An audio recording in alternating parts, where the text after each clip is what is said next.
Salam dostum. Gəldim sənə xatırladım ki, birlikdə yaşadığımız bu nəhəng ev ikimizə də aiddir. Düşündüm, sən də bilmək istəyərsən. Hazırda evimiz təhlükədədir. Küsmə, amma bunun səbəbi biraz da sənsən.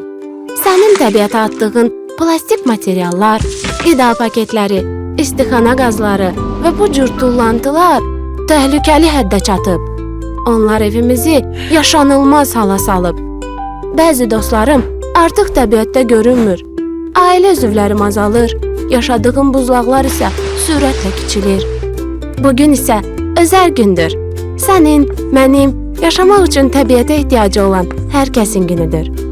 Gəl evimizi hamımızın yaşaya biləcəyi bir yerə çevirmək üçün bugündən başlayaq. Bunun üçün gündəlik vərdişlərini dəyişməklə bizə dəstək ola bilərsən. Məsələn, gündəlik su ehtiyacını termosla yanında daşı. Enerji və su sərfiyyatına qənaət et. Market torbalarından imtina et. Alış-veriş üçün təbiət dostu çanta götür. İctimai nəqliyyatdan istifadə et.